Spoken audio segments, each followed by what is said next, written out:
What is going on, everyone? My name is Andy. Welcome back to another FPL video. In this one, it's my watch list ahead of game week 21. So I'm going to go through some of the players that I've got my eye on, starting with Martin Odegaard. Now, it was another really impressive performance by Arsenal yesterday. I know some people came away from that game kind of saying it was just because Spurs were bad. And obviously their performance is part of the reason the result went the way it did. But it's also because Arsenal are just very, very good and almost unplayable right now.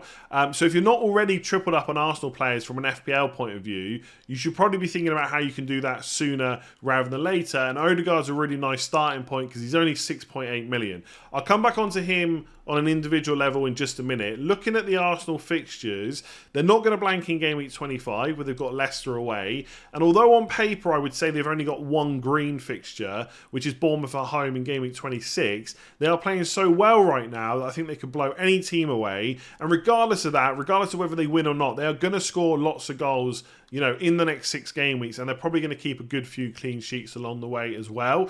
And the most difficult fixture is probably Man United at home in game week 21. Being at home is definitely going to be a massive advantage.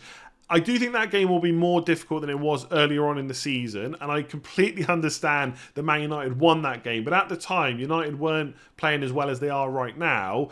But even that doesn't really matter. If you need to bring in a midfielder this week and you don't have 3 Arsenal players, there's no reason you couldn't bring them in because they probably will score goals in that game, whether they win or lose.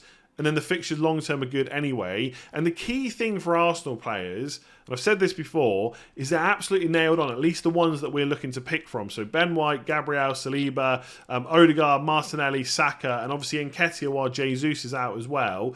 Completely nailed on to start pretty much every single game, and the minutes are good as well. So there's so many good reasons to look at them outside of just them being very good value players. Thinking game week 20, all the headaches we went through trying to pick a Man City player, who will start, who will get the most minutes. With Arsenal, you just don't have that issue. Now, Odegaard has really impressed me. I've said this before, that maybe I got it slightly wrong about how good of an option he would be. I thought he'd be good, but I didn't think he would necessarily keep up with the likes of Saka or Martinelli, and he's absolutely done that, and his underlying numbers are really impressive. His goal threat is just as high as his ability to kind of create chances for his team. So 0.31 expected goals per 90, 0.31 expected assists per 90. He's scoring a goal every other 90 minutes at the moment, and obviously chipping in with assists as well. And we're nearly halfway, or we are halfway through the season. I think Arsenal have played 19 games now, and he's still rolling at 6.6 points per match. And I just don't think there's really any competition for his place. I know they've got players like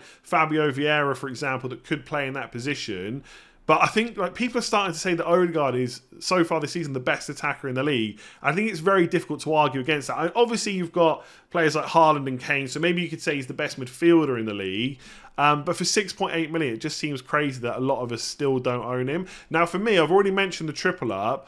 I actually already have a triple up on Arsenal, so Ben White, Martinelli and Saka. Now, I'm not really worried. I think if you've got any combination of the players I mentioned earlier from Arsenal, you're looking pretty good. I know some people are saying that Martinelli's minutes might be an issue because Smith Rowe is now kind of fit.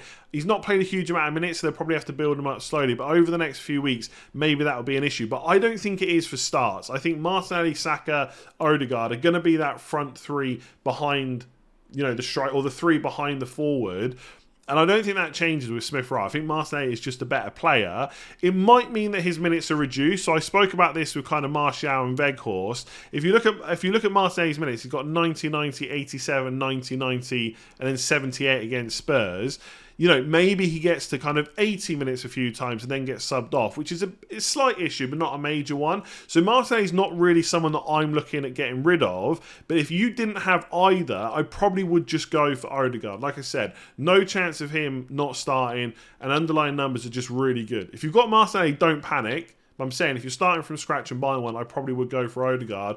But the thing I'm thinking of doing, because I'm on a 3-5-2, and because I think there's like a lack of forward options right now, I'm thinking about getting Odegaard in for Fernandes at some point and getting rid of Ben White. Now, some of this is like a domino effect, as always, with our squads. Like, players just slot in because of other players you've got. But if I think there's enough defenders, to warrant not having Ben White. So like Trippier I can play pretty much every week. Luke Shaw after Arsenal away has got some pretty good fixtures. If Ake keeps starting, he's not a bad option. I could look at a Brighton defender as well. If I'm happy enough that I can get out 3 good enough defenders every week, then I could just go for 3 Arsenal midfielders instead. So for my team, it's not a major rush. But if you are looking at Arsenal players, I think right now, if I was on a wild card and I was picking 3, I would go for Saka. And I know that Martinelli and Odegaard are perceived as better value because they're cheaper.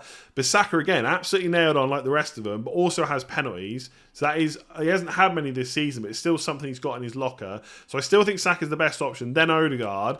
And then it's just whether or not, or it's just how you fill in the other spots. So if you're not happy with the defenders on offer right now and you just want to go with the certainty of an Arsenal defence that are extremely good, then you just go for one of them and just go for double up on attack. If you're happy with the defence, then I would just put Martinelli in instead. But my 3 right now would include Odegaard. He's just looking really good. I don't see this kind of changing anytime soon. I think Arteta's got them playing really well, and 6.8 million is just incredible value. So if you don't already have 3 and you've got a slot for a midfielder and you've already got Saka, because I still think he's just about the best one, Odegaard's probably the next one to look at. So next up, I'm looking at a defender, specifically one from Brighton. Now, I will say straight away, they are playing Newcastle away in game week 25, and Newcastle are one of the teams left in the Carabao Cup. If they get to the final, there is a chance that will be a blank game week for both Newcastle and Brighton. It's not 100% certain that Brighton wouldn't have a fixture that week, but it is a possibility. So just keep that in mind when you're looking at Brighton players. And I know a lot of you are looking at the attackers. We're going to talk about them tomorrow. But for this, I'm going to take a look at the defence, especially at a time where there's not a huge amount of other teams that we're looking to target defenders from, either because of their price or they're just not keeping clean sheets. Whereas for Brighton, they're in the top 5 best defences in the league for expected goals conceded. And I know we've been here before. Their XG, expected goals conceded, might be good, but it's not translating into goals or clean sheets. But for 4.5 million, it's probably worth the risk. Their most difficult fixtures over the next 6 weeks are probably this week, so it might not be the best time to bring them in. You could give it one more week until game week 22. And then obviously the one in game week 25 if that goes ahead. But they are so cheap that you can bench them in the more difficult fixtures. And in the past, I've kind of veered towards Lewis Dunk as my Brighton defender of choice. Sometimes I've gone for players like Lamptey, for example, when he was playing more regularly. But Dunk is usually the one because he's absolutely nailed on and his minutes are good. And he's got a little bit of goal threat as well. But I think Estupinan is now worth looking at. When he first came into the Brighton squad, Graham Potter was still in charge. And obviously he was new to the club, new to the league. He wasn't necessarily playing every week, right? If you have a look on the FPL page, if I just find Estupinan here, you can see him. Okay, so 27 minutes in game week 3. Then he played the next 2 fixtures, but then he was benched. Then he played the next 2 fixtures, only 45 in game week 11, etc. But since De Zerbi's come in, he's been pretty much a mainstay. Since game week 14 against Chelsea, he's played over 80 minutes every single week. And I think at this point, and Brighton fans, correct me if I'm wrong in the comments below, we can probably say that he's nailed on, or as bad as nailed on it's going to get. And if you watch the Brighton games, he does get forward quite a lot. Even in this back 4, in the past, obviously, we've seen Brighton play a back 3 a lot with wing backs. But even in a back 4 as a left back, he's extremely attacking. And you can see that from the numbers. His goal threat is not necessarily massive at 0.01 XG per 90. That's not huge at all. But 0.17 expected assist per 90 for a defender that costs 4.5 million, that is very good. So if people wanted to go for absolute certainty and pick a defender from Brighton, then obviously Dunk you can pay a little bit extra for. I think, he's 4. I'm looking on my other screen, 4.7 million. He's still a good option, but I just think Estupinan adds a little bit of excitement. And while in the past he was looked at as a risk, rightly so, right now I'm not so sure that's the case. I don't know if anyone else is going to suddenly come in and play left back. And also, I don't know whether De Zerbi would want to change it, given how well they're playing. And if you watch the Liverpool game, I know a bit like Arsenal versus Spurs, some people will say that's just because Liverpool are really bad. And obviously they do have issues. They've got a lot of attacking injuries right now. The midfield's just not looking great, etc. Van Dijk's out as well. But still, a lot of that was because Brighton is just very, very good. And I'm not sure many teams would want to face them right now in the league. So like I said, it might not be the best time to bring them in because it's Leicester away anyway. And you want to give yourself as much information as possible about what might happen in game week 25. But outside that, I think there's lots of chances of clean sheets in those fixtures and also attack and returns. For 4.5 million, when there's not a huge amount of other defenders to choose from, you can't really go wrong. So next up, I'm looking at a Leeds attacker, but maybe not quite the same player that everyone else is looking at. So I think people have started considering Rodrigo again because of the fixtures, but I'm actually looking at Gnonto, and hopefully I've pronounced that correctly, because he's listed as a 5 million forward, and that might actually fit better for my team and the squad structure going forward. I will talk about why we might just want to avoid Leeds attackers altogether in just a minute, but let's look at the upsides first of all. So the fixtures are pretty decent. On paper, the most difficult ones are Man United at home in 23 and Chelsea away in game week 26, although you wouldn't really put it past Leeds scoring against both of those teams, even if they don't end up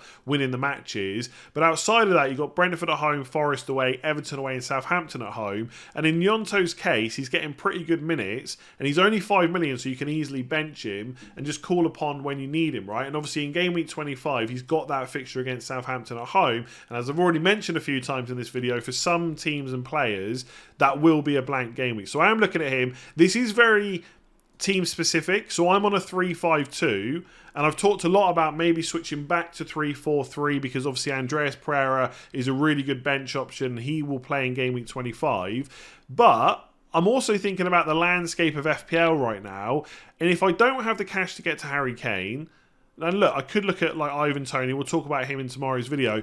But the point I'm trying to make is there's not a huge amount of forwards right now that I want to go for. And actually, I quite like having the 5 midfielders because for my team, I could get rid of Salah, but it's probably not going to happen anytime soon. I'll talk about that in the team selection video. It's not one for this one. Rashford's great. Martinelli's great. Saka's great. So I've got 4 midfielders that a lot of other people have. Maybe they've got De Bruyne instead of Salah. Maybe they've got Odegaard instead of one of the Arsenal attackers. But they are kind of the main 4 midfielders people are looking at. But with the 5th midfielder, it lets me take a bit of a punt at a time where I think there's more midfielder options than forward ones. The problem I have is I've got Greenwood on the bench who isn't getting good minutes. But for 0.8 million more, I can go and get Gnonto, who, again, I don't play most weeks, but he's on the bench if I need him. And his minutes are looking pretty good. So if I just find him here, 90 minutes in the last 2 games, obviously got the goal against West Ham, 69 against Newcastle, 90 against Man City. And then before that, wasn't playing a huge amount. I'm just hopeful this is the start of a run of, regular starts and regular minutes as well. So that's one good thing. I also like, by the way, this isn't really the most logical reason to buy a player, that the underlying stats look okay. 0.2 expected goals per 90, 0.15 expected assists. That's all right for a player that costs 5 million, but I just like that he's exciting to watch, and sometimes you need that in your FPL team. So that's all the reasons that I'm looking at him. Fixtures, price, fits into my squad structure, exciting player to watch. Leeds are a team that don't always get the results, but I do always fancy them to score. The reason that I maybe wouldn't look at a Leeds attacker right now, and this does include Rodrigo as well, is they've got a lot of options they can play in that kind of front 4. So you've got the 3 players behind the forward, where Rodrigo himself has played as the number 9. And I know we've had this discussion before, but the reason it's in my mind is because I saw a tweet that popped up on my timeline from someone I don't follow asking, who the best attack is for Leeds, like which players would you put in? And there's not really a consensus, and that is because they got a lot of options. So you've got Rodrigo as one, you've got Harrison, Aronson, obviously Somerville's injured, so that helps a little bit. You've got Sinistera when he's back. You've got Bamford who's getting minutes now. Whether or not he can stay fit just remains to be seen because he's had issues for a while now. But he is another option. You've got Gelhardt. You've got Gnonto as well. And they've just signed a new forward. That's kind of 7 or 8 players to fit into 4 spots. So I don't know going forward how often these players will start every single game, or if they do start, how many minutes they get. Will they get to 80 or 90, or will it be kind of 55, 60, 65 or whatever? I think for someone like Gnonto, for my team specifically, at 5 million, I can probably take the risk knowing that if he doesn't start in 25, he would probably come on not just for 5 or 10 minutes, probably for like 20, 25 or something like that. So I'm strongly looking at him. I think this part of the season, some people love it because you get lots of blanks and doubles. There's lots of planning involved. There's a good amount of points on offer. Some people hate it because it feels like you get tied into players that you have to get rather than you want to get. But I think if I get a spare transfer over the next couple of weeks, then he could be someone that comes in just to kind of beef up that bench. It might just be that I don't get him until game week 25, but depending on how things go, he could come in sooner. Like I said, very exciting player, not guaranteed to start every single week, but things are looking pretty good right now. So let me know what you think about him, Rodrigo as well as an option, and just the Leeds attack in general. Should we be looking at going for their players? If you've enjoyed that video, give it a like, hit subscribe, and I'm back tomorrow with another video.